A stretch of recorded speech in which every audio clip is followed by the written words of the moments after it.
Olá! Mais um vídeo interessante para o canal Tudo Interessante. Hoje vamos passear um pouco por São Paulo. Conhecer um pouco seus lugares bacanas e incríveis. Vamos assistir o vídeo e se gostar se inscreva no canal, deixando um like. 25 de janeiro a metrópole, que já é a casa de 11,8 milhões de pessoas, segundo pesquisa da Fundação Sistema Estadual de Análise de Dados Estatísticos, SEAD, completa 470 anos. Com habitantes de mais de 70 nacionalidades diferentes, é um dos lugares mais diversificados do Brasil.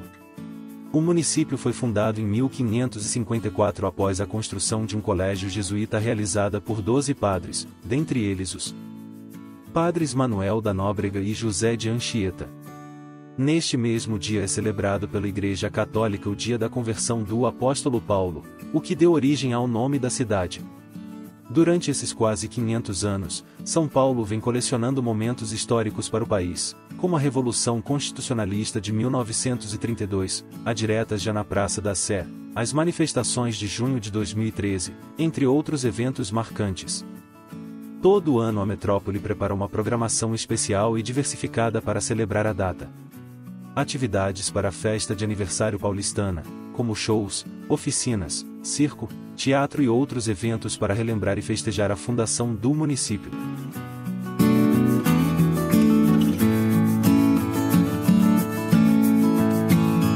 Fundada em 1554 por padres jesuítas, a cidade foi o centro dos colonizadores bandeirantes durante o Brasil colônia, mas tornou-se uma força econômica relevante apenas durante o ciclo do café em meados do século XIX e posteriormente consolidou seu papel como principal centro econômico nacional com a industrialização no Brasil no século XX, que fez da cidade um caldeirão cosmopolita, lar das maiores diásporas árabes, italianas e japonesas, com exemplos de bairros étnicos como Bixiga, Bom Retiro e Liberdade, além de pessoas de mais de 200 outros países. A região metropolitana da cidade, popularmente chamada de Grande São Paulo, é a mais populosa do Brasil e uma das mais populosas do mundo, com cerca de 20 milhões de habitantes. O processo de conurbação entre as regiões metropolitanas do entorno da Grande São Paulo também criou a macrometrópole paulista, a primeira megalópole do Hemisfério Sul, com mais de 30 milhões de habitantes. São Paulo é a maior economia urbana da América do Sul, representando cerca de 10% do PIB brasileiro. A cidade é sede da B3, a maior bolsa de valores da América Latina em capitalização de mercado, e possui diversos distritos financeiros, principalmente nas áreas ao redor das avenidas Paulista, Faria Lima e Berrini. São Paulo abriga 63% das multinacionais estabelecidas no Brasil e 16% e é a fonte de cerca de 1/3 da produção científica brasileira. Sua principal universidade, a Universidade de São Paulo, é frequentemente considerada a melhor do Brasil e da América Latina. A metrópole também abriga vários dos arranha-céus mais altos do Brasil, como os edifícios Platina 220, Figueira Altos do Tatuapé, Mirante do Vale, Itália, Altino Arantes e Torre Norte. A cidade é um dos principais polos culturais da América Latina e abriga monumentos, parques e museus como o Memorial da América Latina, o Parque do Ibirapuera, o Museu do Ipiranga, a Pinacoteca, o Museu de Arte de São Paulo e o Museu da Língua Portuguesa. A cidade recebe eventos relevantes como a Bienal de Arte de São Paulo, o São Paulo Fashion Week, o São Paulo Jazz Festival, o Lollapalooza, o The Town Festival, a Comic Con Experience e a Parada do Orgulho LGBT, o segundo maior evento LGBT do mundo. São Paulo também foi sede de muitos eventos esportivos, como as Copas do Mundo FIFA de 1950 e 2014, os Jogos Pan-Americanos de 1963 e a São Paulo Indy 300, além de sediar anualmente o Grande Prêmio de São Paulo de Fórmula 1. A área onde está situada a Grande São Paulo era habitada principalmente pela tribo indígena dos Guaianás no período pré-cabralino, povo que também dominava a região do atual Vale do Ribeira. Os índios Guaianás eram caçadores-coletores nômades.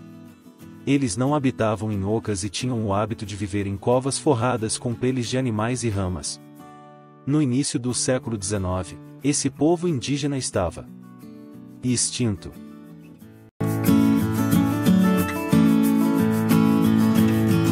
A povoação de São Paulo dos Campos de Piratininga, topônimo indígena que significa peixe seco ou peixe a secar, após a cheia do rio, por sua vez, surgiu em 25 de janeiro de 1554 com a construção de um colégio jesuíta, da atual pátio do colégio, por 12 padres, entre eles Manuel da Nóbrega e José de Anchieta, no alto de uma colina escarpada, entre os rios Anhangabaú e Tamanduateí.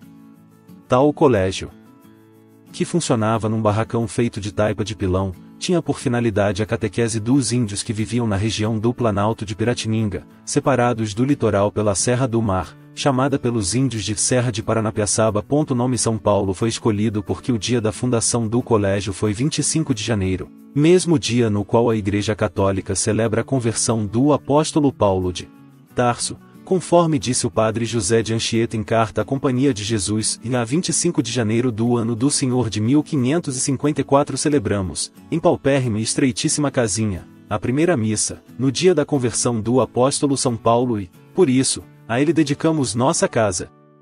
O povoamento da região do pátio do colégio teve início em 1560, quando, na visita de Mendes Sá, governador-geral do Brasil, à Capitania de São Vicente, este ordenou a transferência da população da vila de Santo André da Borda do Campo, fundada em 1553 por João Ramalho e situada no caminho do mar da atual região do ABC Paulista, para os arredores do colégio, denominado Colégio de São Paulo de Piratininga, local alto e mais adequado, uma colina escarpada vizinha a uma grande várzea, a Várzea do Carmo, por um lado e, pelo outro lado, por outra baixada, o Vale do Anhangabaú, para melhor se proteger dos ataques dos índios.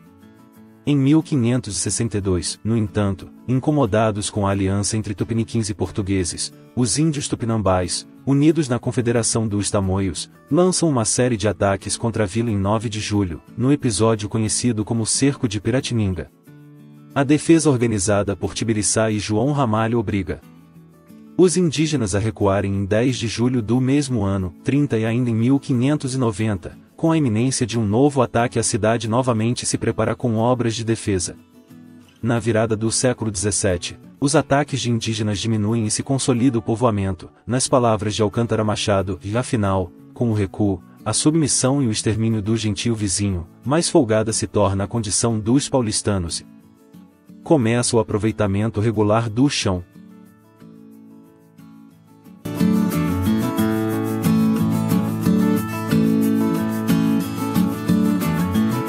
São Paulo permaneceu, durante os 2 séculos seguintes, como uma vila pobre e isolada do centro de gravidade da colônia, o litoral, e se mantinha por meio de lavouras de subsistência.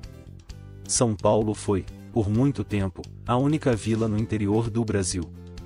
Esse isolamento de São Paulo se dava principalmente porque era dificílimo subir a Serra do Mar a pé da Vila de Santos ou da Vila de São Vicente para o Planalto de Piratininga. Subida esta que era feita pelo caminho do padre José de Anchieta.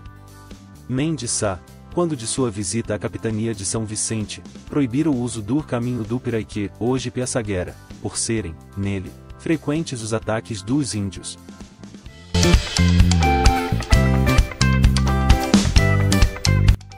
No século XVII, homens que trabalhavam na região sudeste com a exploração de minérios, escravização de indígenas e captura de escravos fugitivo, que em sua época eram conhecidos como paulistas ou sertanistas, foram os responsáveis pelo início das expedições das bandeiras, que geralmente partiam da cidade de São Paulo seguindo o curso dos rios, criando trilhas e pontos de apoio que depois se transformariam em cidades.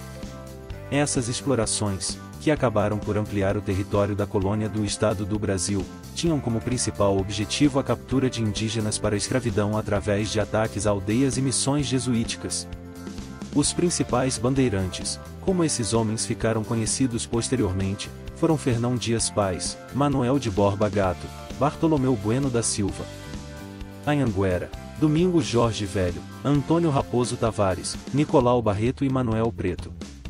Em 22 de março de 1681, o Marquês de Cascais, donatário da capitania de São Vicente, transferiu a capital da capitania de São Vicente para a vila de São Paulo, que passou a ser a cabeça da capitania. A nova capital foi instalada, em 23 de abril de 1683, com grandes festejos públicos. por ser a região mais pobre da colônia portuguesa na América, em São Paulo teve início a atividade dos bandeirantes, que se dispersaram pelo interior do país à caça de índios porque, sendo extremamente pobres, os paulistas não podiam comprar escravos africanos. Saíam, também, em busca de ouro e de diamantes. A descoberta do ouro na região de Minas Gerais, na década de 1690, fez com que as atenções do reino se voltassem para São Paulo. Foi criada, então, em 3 de novembro de 1709, a nova capitania de São Paulo e Minas de Ouro, quando foram compradas, pela coroa portuguesa, a capitania de São Paulo e a capitania de Santo Amaro de seus antigos donatários. Em 11 de julho de 1711, a vila de São Paulo foi elevada à categoria de cidade. Logo em seguida, por volta de 1720, foi encontrado ouro, pelos bandeirantes, nas regiões onde se encontram hoje a cidade de Cuiabá e a cidade de Goiás, fato que levou à expansão do território brasileiro para além da linha de Tordesilhas. Quando o ouro esgotou, no final do século XVIII, teve início o ciclo econômico paulista da cana-de-açúcar, que se espalhou pelo interior da capitania de São Paulo.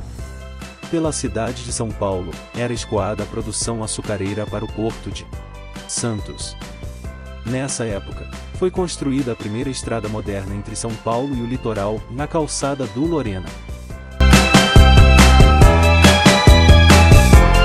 Após a independência do Brasil, ocorrida onde hoje fica o monumento do Ipiranga, São Paulo recebeu o título de Imperial Cidade, conferido por Dom Pedro I do Brasil em 1823.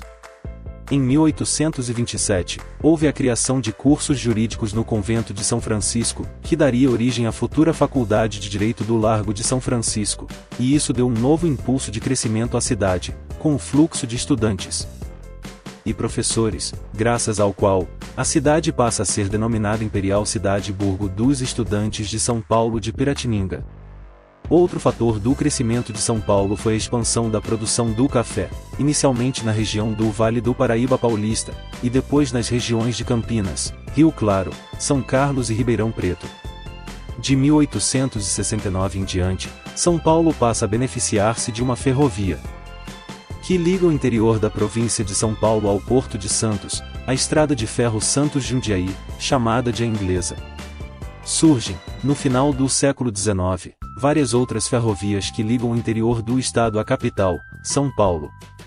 São Paulo tornou-se, então, o ponto de convergência de todas as ferrovias vindas do interior do estado. A produção e exportação de café permite à cidade e à província de São Paulo, depois chamada de Estado de São Paulo, um grande crescimento econômico e populacional.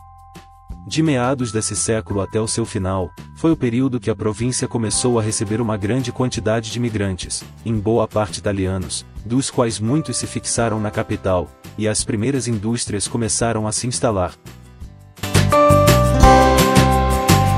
Com o fim do Segundo Reinado e início da República, a cidade de São Paulo, assim como o estado de São Paulo, tem grande crescimento econômico e populacional, também auxiliado pela política do café com leite e pela grande imigração europeia e asiática para São Paulo. Sobre o grande número de imigrantes na capital paulista, Cornélio Pires recolheu, em seu livro Sambas e Cateretês, uma modinha, de 1911, de Dino Cipriano, que descreve a impressão que o homem do interior tinha da capital paulista. Só a coisa aqui em esse polo que eu já ponhei em reparo, que só se vê é estrangeiro. Brasileiro é muito raro. Durante a República Velha, de 1889 a 1930, São Paulo passou de centro regional a metrópole nacional, se industrializando e chegando a seu primeiro milhão de habitantes em 1928. Seu maior crescimento, neste período, relativo se deu, na década de 1890, quando dobrou sua população. O auge do período do café é representado pela construção da segunda Estação da Luz, o atual edifício, no fim do século XIX pela Avenida Paulista em 1900, onde se construíram muitas mansões. O Vale do Rio Anhangabaú é ajardinado e a região situada à sua margem esquerda passa a ser conhecida como Centro Novo. A sede do governo paulista é transferida, no início do século XX, do pátio do colégio para os Campos Elíseos. São Paulo abrigou, em 1922, a Semana de Arte Moderna, que foi um marco na história da arte no Brasil. Em 1929, São Paulo ganha seu primeiro arranha-céu, o Edifício Martinelli. As modificações realizadas na cidade por Antônio da Silva Prado, o Barão de Duprat e Washington Luiz, que governaram de 1899 a 1919, contribuíram para o clima de desenvolvimento da cidade. Alguns estudiosos consideram que a cidade inteira foi demolida e reconstruída naquele período. Século XX, para a qual contribuiu também as dificuldades de acesso às importações durante a Primeira Guerra Mundial, a área urbanizada da cidade passou a aumentar, sendo que alguns bairros residenciais foram construídos em lugares de chácaras. A partir da década de 1920, com a retificação do curso de Rio Pinheiros e reversão de suas águas para alimentar a usina hidrelétrica em Riborden, terminaram os alagamentos nas proximidades daquele rio, permitindo que surgisse na zona oeste de São Paulo, loteamentos de alto padrão conhecidos hoje como a região dos Jardins. Prefeito Francisco Prestes Maia e o governador do estado de São Paulo Adhemar de Barros, o qual também foi prefeito de São Paulo entre 1957 e 1961. Prestes Maia projetou e implantou, na década de 1930, o Plano de Avenidas para a cidade de São Paulo, que revolucionou o trânsito de São Paulo. Estes dois governantes são os responsáveis, também, pelas duas maiores intervenções urbanas, depois do Plano de Avenidas, e que mudaram São Paulo, a retificação do Rio Tietê com a construção de suas marginais e do metrô de São Paulo. Em 13 de fevereiro de 1963, o Barros e Maia criaram as comissões, estadual e municipal, de estudos para a elaboração do projeto básico do metrô de São Paulo, e destinaram ao metrô suas primeiras verbas. No início dos anos 1960, São Paulo já somava 4 milhões de habitantes. Iniciado a sua construção em 1968, na gestão do prefeito José Vicente de Faria Lima, o metrô paulistano começou a operar comercialmente em 14 de setembro de 1974 e em 2016 contava com uma rede de 71,5 km de extensão e 64 estações distribuídas por 5 linhas. Naquele ano, foram transportados pelo sistema 1,1 bilhão de passageiros. Ao contrário da maioria dos rios do Brasil, o Tietê se volta para o interior e não para o oceano, caracterizando, dessa forma, um rio com drenagem endorreica, característica que o tornou um importante instrumento na colonização do Brasil. A sua nascente fica a 1.120 metros de altitude, na Serra do Mar, mas apesar de estar a apenas 22 quilômetros do litoral, as escarpas da serra obrigam-no a fluir em sentido inverso, atravessando o estado de sudeste a noroeste até desaguar no lago formado pela barragem de Jupiá, no Rio Paraná, na divisa com o estado de Mato Grosso do Sul, entre os municípios de Itapura e Castilho, cerca de 50 quilômetros a jusante da cidade de Pereira Barreto. Chegada em São Paulo pela rodovia dos Bandeirantes. Bacana demais! A Rodovia dos Bandeirantes, TSP-348, é uma rodovia do estado de São Paulo, Brasil. Ela é considerada uma das mais bem conservadas rodovias do país, classificando-se na primeira posição do ranking elaborado através de pesquisa rodoviária de 2013, realizada pela Confederação Nacional do Transporte. Parte do sistema Anhanguera-Bandeirantes. Possui grande importância comercial pois, em conjunto com o Rodoanel Mário Covas e a Rodovia Anchieta, atua como elo entre dois dos maiores polos de importação e exportação do país, o Aeroporto Internacional de Viracopos e o Porto de Santos. É também junto com a Rodovia Anhanguera o maior corredor financeiro do país, pois liga as duas regiões. A Avenida Paulista é um logradouro do município de São Paulo, da capital do estado homônimo. Está localizada no limite entre as zonas Centro-Sul, Central e Oeste, e em uma das regiões mais elevadas da cidade, chamada de Espigão da Paulista. Considerado uma das mais importantes vias e um dos principais centros financeiros da cidade, assim como também um dos seus pontos turísticos mais característicos. 2. E a avenida revela sua importância não só como polo econômico, mas também como centralidade cultural e de entretenimento.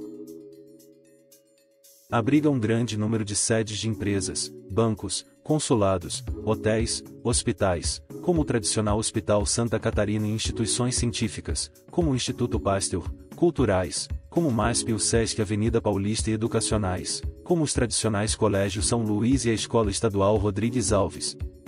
Também não deixa de existir o lazer, contém grandes shoppings e uma diversidade enorme de lugares para comprar, desde o Shopping Pátio Paulista e o Cidade São Paulo, até os camelôs. Pela Paulista todos os dias, movimentam-se milhares de pessoas oriundas de todas as regiões da cidade e de fora dela. É um dos lugares de São Paulo com a maior diversificação cultural possível.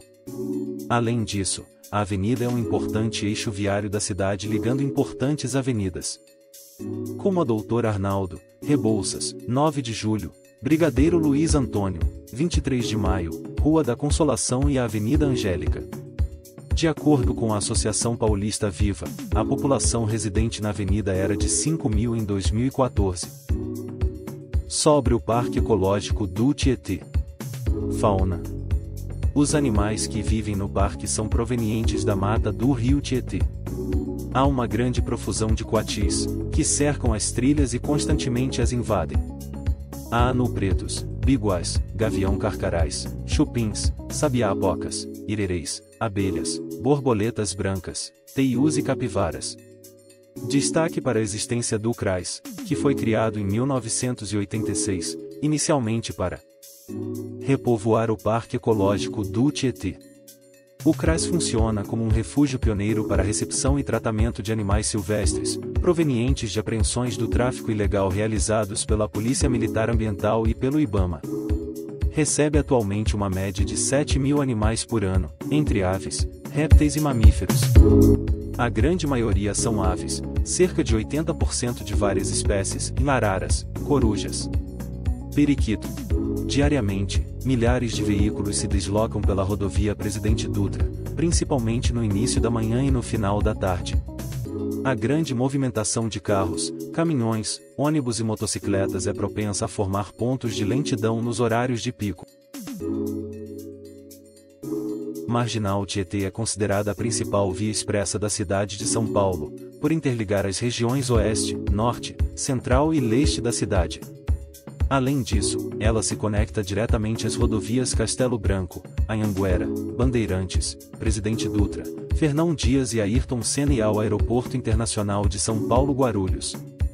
Nela estão situados alguns locais de referência nacional, como o Complexo do Anhembi, formado pelo Pavilhão de Eventos e Exposições, Sambódromo do Anhembi, Arena Skol Anhembi, Palácio das Convenções, Auditório Elis Regina e o Hotel Holiday Inn, e o Terminal Rodoviário Tietê, a segunda maior estação rodoviária do mundo.